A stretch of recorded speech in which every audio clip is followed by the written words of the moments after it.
welcome to Sthie. My name's Andy. Thank you so much for being with me today. Hope that you're well wherever you are. Let's begin, as we always do, with our prayer of approach. Please join me. Loving God, we're here to worship you.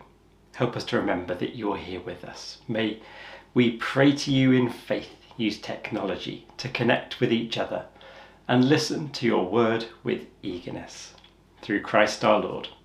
Amen. Let's sing together our first song today. Praise to the Lord, the Almighty, the King of creation. Praise to the Lord, the Almighty, the King of creation. Oh, my soul, praise him, for he is thy health and salvation. All ye who hear, brothers and sisters, draw near, praise him in glad adoration.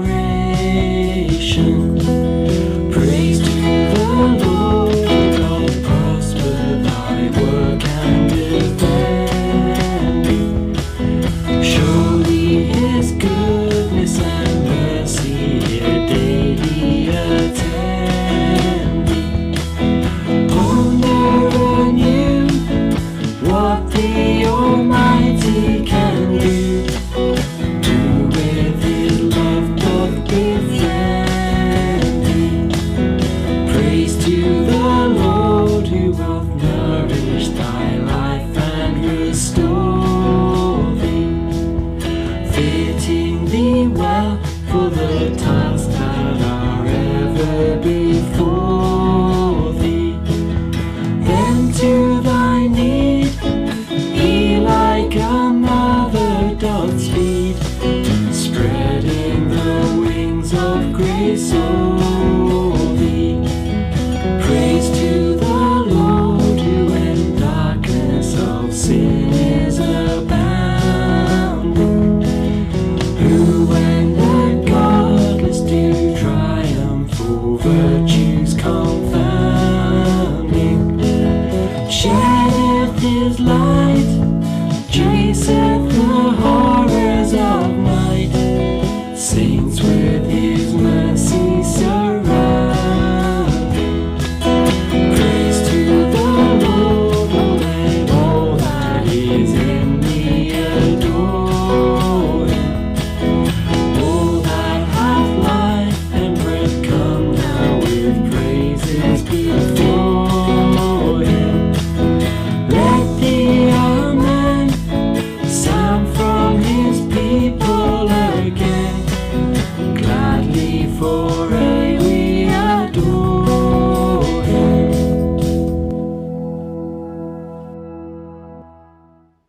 So now we share a bit of our own story to help us think ahead for the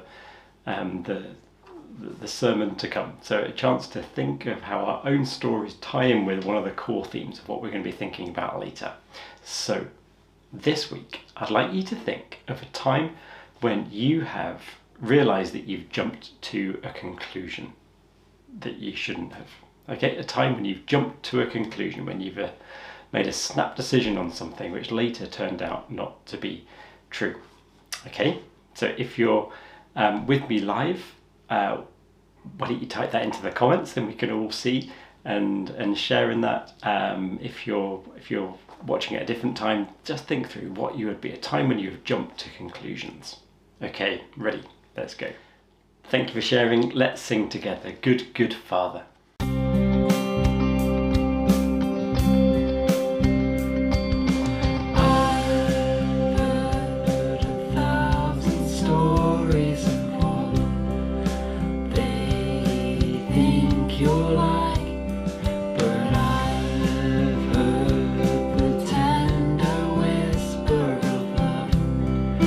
In the dead of night, and you tell me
hardly speak.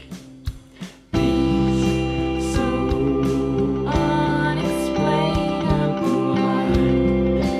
I can hardly think as you call me. Deeper still as you call me. Deeper still as you call me. Deeper still into love. You're a good Father. It's who you are. It's who you are. It's who you are. And I'm loved by you. It's who I am. It's who I am. It's who I am. You're a good Father. It's who you are. It's who you are.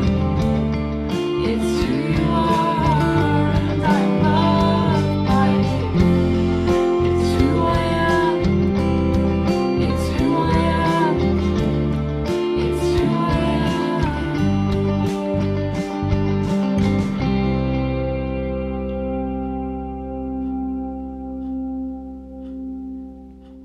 We pray together the breakthrough prayer. God of love, God for all, your purposes are more beautiful than we can possibly imagine. Fill us with your Holy Spirit. Help us let go of all that holds us back. Open our lives and our churches to new seasons of humility and faith, of change and growth. Shake us up with the good news of Jesus Christ and show us the way. Amen. I now invite you to think of a word or two which expresses today why God is good for you. If you're with me live, please type that into the comments. Otherwise, just bring to mind why you're thankful to God today. In the midst of a tricky situation, maybe. Why is God still, nevertheless, good? Let's pray. Let's join in song again and sing, Dear Lord and Father of Mankind. Dear Lord and Father of mankind, forgive our foolish ways. Recall us in our rightful mind, impure the lives thy servants find, in deeper reverence praise, in deeper reverence praise, in simple trust like this you have beside the Syrian sea. The gracious calling of the Lord led us like them without a word. Rise up and follow thee. Rise up and follow thee. Oh, Sabbath rest by Galilee. Oh, come of hills apart.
And continuing in that vein, let's bring to mind our sinfulness and brokenness, and let's hear the words of forgiveness that follow. When I say, Lord have mercy, if you'll reply, Lord have mercy. If we have fallen into despair, Lord have mercy, Lord have mercy. If we have failed to hope in you, Lord have mercy, Lord have mercy. If we have been fearful of death, Lord have mercy, Lord have mercy. If we have forgotten the victory of Christ, Lord have mercy, Lord have mercy. May the living God raise us from despair, give us victory over sin, and set us free in Christ. Amen. Thanks be to God. We turn to the scriptures now. Today's passage is, we're switching to Luke this week because this is the kind of the weeks immediately following Easter. As we've talked about, there's not a lot of after Easter stuff in the Gospel of Mark, which is the one we're generally following this year. So we're going to Luke, and we're going to read Luke 24, 36b, so the second half of verse 36, through to verse 48. Catherine is going to read it to us today. As she does, as ever, I invite you to listen to words which jump out and make a note of them. Okay, are you ready? So let's hear the good news according to Luke. Jesus himself stood among them and said to them, "Peace be with you." They were startled and terrified and thought that they were seeing a ghost. He said to them, "Why are you frightened? And why do doubts arise in your hearts? Look at my hands and my feet. See that it is I myself. Touch me and see, for a ghost does not have flesh and bones as you see that I have." And when he had said this, he showed them his hands and his feet. While in their joy they were disbelieving and still wondering, he said to them, "Have you anything here to eat?" They gave him a piece of broiled fish, and he took it and ate in their presence. Then he said to them, "These are my words that I spoke to you while I was still with you, that everything written about me in the law of Moses, the prophets and the Psalms must be fulfilled." Then he opened their minds to understand the scriptures, and he said to them, "Thus it is written, that the Messiah is to suffer and to rise from the dead on the third day, and that repentance and forgiveness of sins is to be proclaimed in his name to all nations, beginning from Jerusalem. You are witnesses of these things." Now, before we get going, I want to give you a little maths question, because who doesn't love a bit of maths in the middle of a church service? Okay, so this is the maths question. It's really not difficult. It's really, really simple. You will be able to do it. So, this is the question. So, all together in a shop, a bat and a ball cost £1.10, £1.10p. The bat costs £1 more than the ball. So how much does the ball cost? Okay, so again, together they cost £1.10. The bat costs £1 more than the ball, so therefore how much does the ball cost? Okay, have you worked it out? You probably have by now. You might want to, I'll give you a minute just to think it through and check your workings, as we like to say in school. Okay, so have you got an answer? How much is the ball? It's a simple maths question. Have you got an answer now? Gonna have to hurry you. Okay, right, I'm assuming you've all got an answer in your head of how much the ball costs. And if you have 10p in your head, I'm afraid you're wrong. 10p is not the answer. Now, I'm expecting that many of you will have 10p in your head, and you might not believe me when I tell you that it's wrong, but just to prove it, remember the bat cost £1 more than the ball. So if the ball costs 10p, the bat costs £1.10, so together they'd cost £1.20. The correct answer is 5p. If this is 5p, this is £1 and 5p. Together they make the £1.10. Okay, so I wonder, did you fall into my trap? Did you fall into my trap of thinking it was 10p? The thing is, most people do, by the way. If you did, don't feel bad.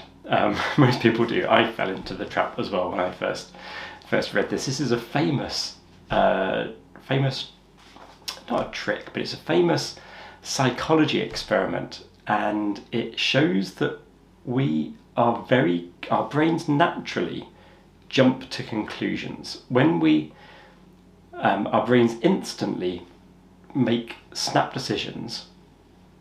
So when you heard the numbers £1 and £1.10 and £1 more, you immediately jumped to 10p because that seemed the most likely answer.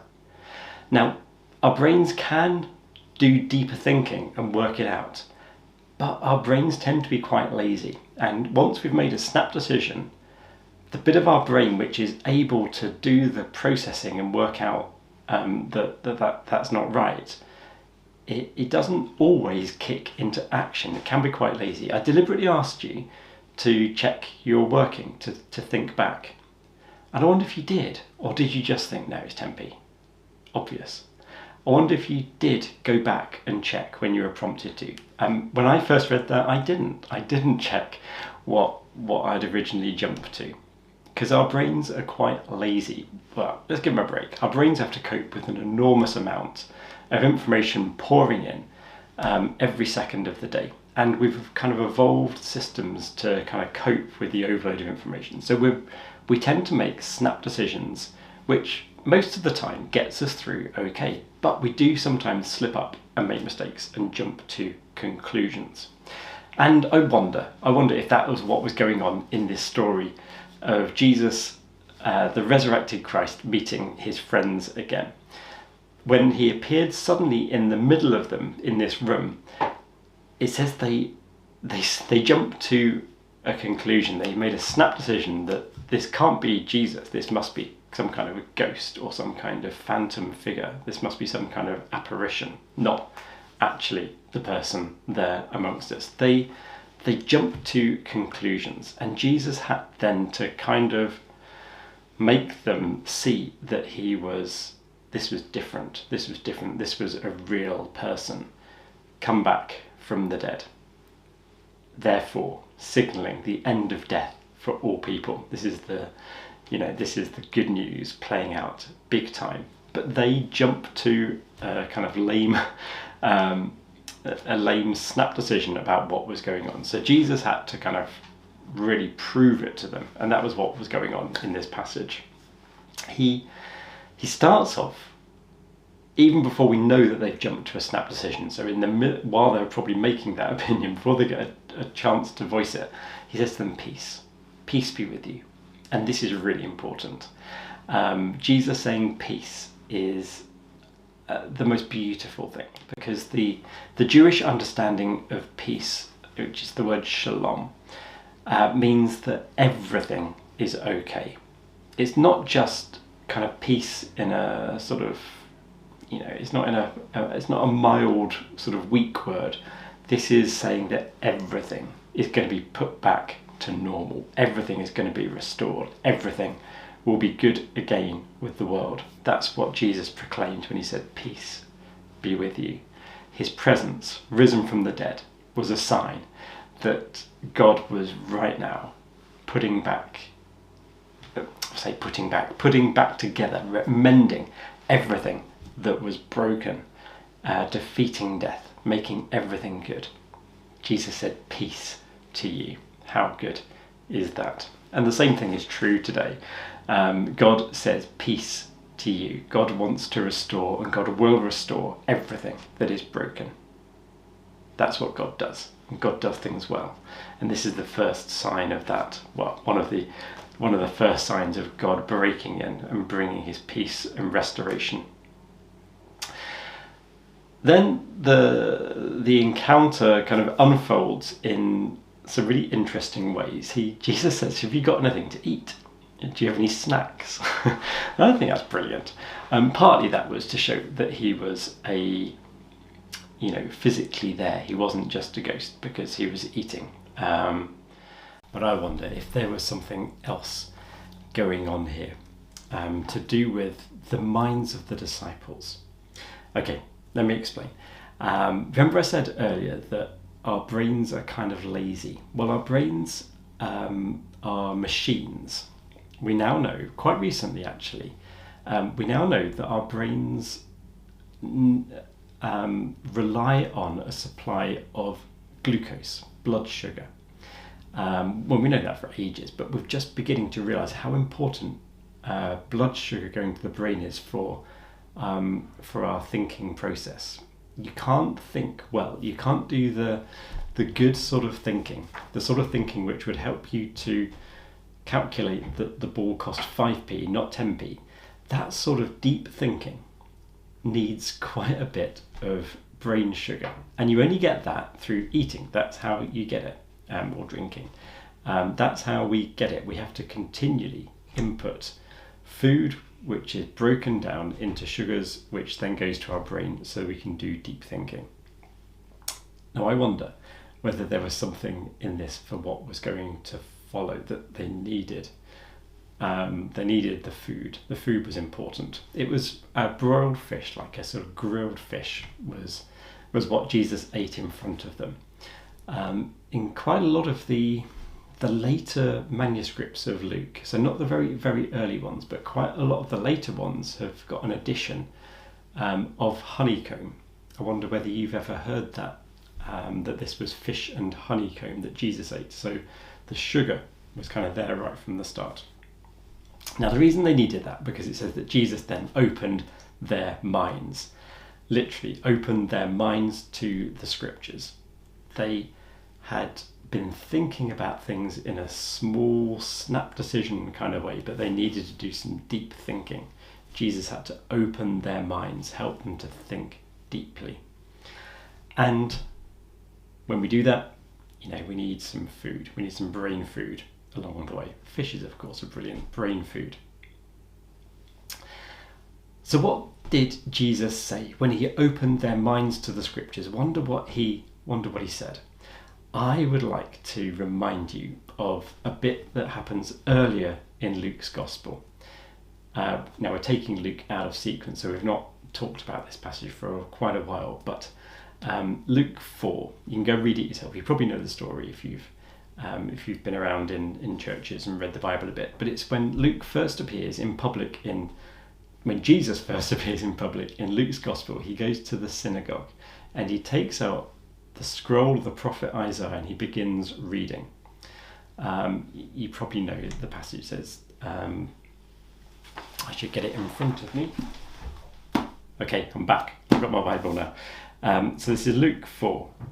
He unrolls the scroll of the prophet Isaiah and said, "The Spirit of the Lord is upon me, because he has anointed me to bring good news to the poor. He has sent me to proclaim release to the captives, recovery of sight to the blind, and to let the oppressed go free, and proclaim the year of the Lord's favour." And then it says, "And he rolled up the scroll," which is important because Jesus stops reading there at a really interesting point. Because in Isaiah, in the original bit that he read, it goes on to talk about the day of vengeance of the Lord. But Jesus stops before he gets to that bit. He reads out all the things about God which are wanting to bring blessing to people. So, good news, release to the captives, recovery of sight to the blind, the oppressed go free, the year of the Lord's favour. And then he stops. He cuts out the bit about the vengeance of the Lord. And I wonder if that's part of what was going on, that Jesus wanted to make a point. He wanted to open their mind that God is not vengeful. God is not vengeful. God wants to bless and restore. God is not into getting revenge on people. I wonder if that's part of what Jesus was doing. He was taking the scriptures and saying, you kind of got it wrong. You got it right, but you got it wrong. This is what it really means. It means that God is not vengeful. That's just one example. And I wonder if Jesus opened their minds in that way, but in other ways. You see, the Bible says, the Old Testament particularly says all kinds of things which are really abhorrent, really, really bad. God is portrayed as, a horrible person, sanctioning genocide, violence against people. It's, there's some really, really horrid bits in the Old Testament which I think Jesus is saying, you kind of got that wrong. That's not the way it is. You need to let that go and instead see what I have done, see what I have said, and I'm the person who illustrates what the scriptures are like. He's the person who fulfills the scriptures. The Old Testament is not on a par with what Jesus said. We can't take it all at the same value, he was saying. He comes above, and you need to read the scriptures in the light of what Jesus said and did. Jesus was not vengeful, so therefore that's how we need to read the scriptures. When it says that God is vengeful, that was wrong, and Jesus has shown us the truth. Now, that's quite a shocking thing to hear. Perhaps you were shocked when you heard that the ball cost 5p. In a similar way, once our eyes have been open to something which is different, it takes a while to adjust. And in Luke 4, the congregation in the synagogue did not like to hear this. But that was the beginning of the good news, is that Jesus changes the way that we think about God. God is good. He's a good, good Father, as we sung earlier. The passage in Luke 24, the passage for today, goes on to say that the disciples would have to go and proclaim repentance, which means to change your mind. I've said this before in Sthie. The word repent means literally change your mind. He wanted people to change their minds. They have to think differently. Perhaps that's why food was so important. We need the brain food in order to be able to change our minds.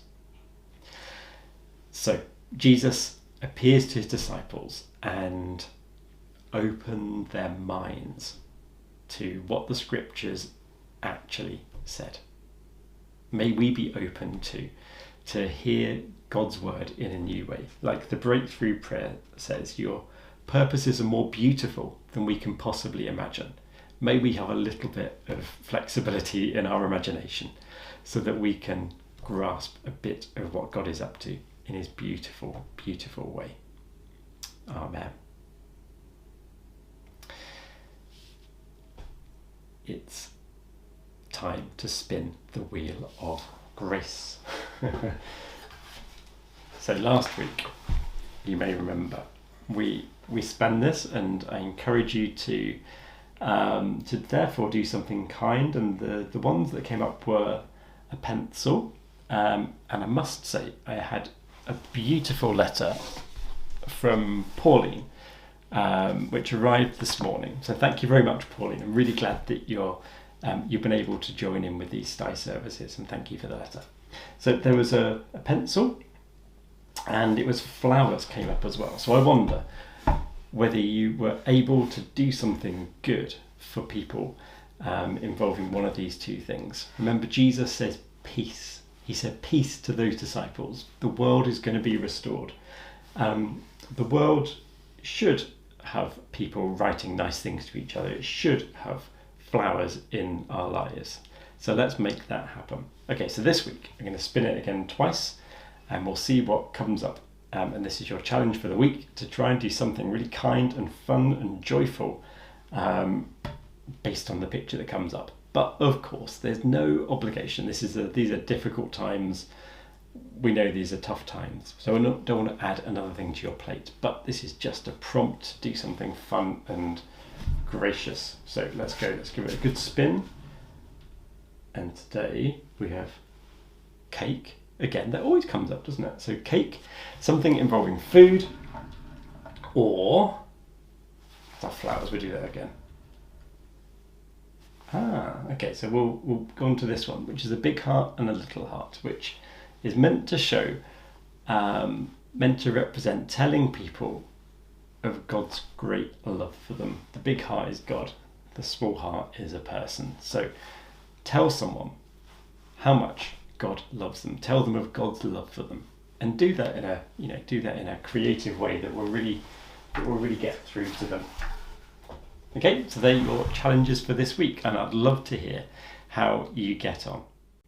Okay, shall we sing again? Our last song today is a song which talks in a kind of beautiful way about some of the ideas we've been saying about your word being like honey on our lips. Jesus, holy and anointed one.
So let's pray together and intercede for the needs of the world.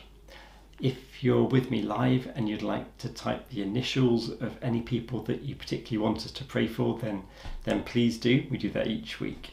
I don't always remember to say, but that's something which is really, really precious. And as I say, Lord, in your mercy, if you'll reply, hear our prayer. Let's pray. In the power of the resurrection, we offer our prayers to God.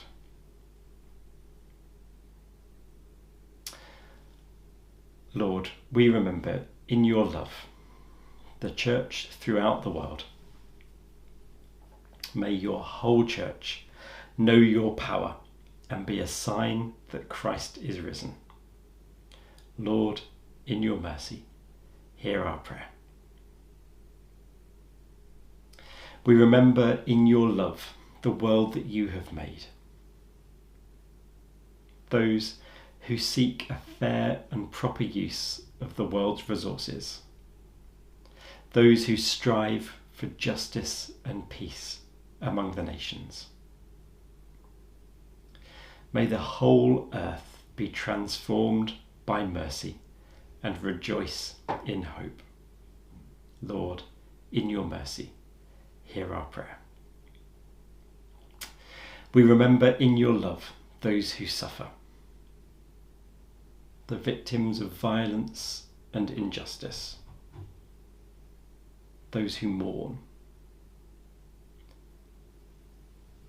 May all in need find comfort, strength, and freedom in the living Christ. Lord, in your mercy, hear our prayer. We remember in your love those who have died, those who have confessed the faith, and those whose faith is known to you alone. May all your children receive grace and light according to their needs and come at last to share with all the saints in life eternal. Lord, in your mercy, hear our prayer. Gracious God, we ask these prayers through Jesus Christ, our risen Lord and Saviour. Amen. And we share together in the Lord's Prayer. Our Father, who art in heaven, hallowed be thy name. Thy kingdom come, thy will be done, on earth as it is in heaven. Give us this day our daily bread, and forgive us our trespasses, as we forgive those who trespass against us. And lead us not into temptation, but deliver us from evil. For thine is the kingdom, the power, and the glory, for ever and ever. Amen. So, may you be open-minded to the work of Christ in your life. May you see things anew. And may the blessing of God, the Father, the Son, and the Holy Spirit be with you now and forevermore. Amen.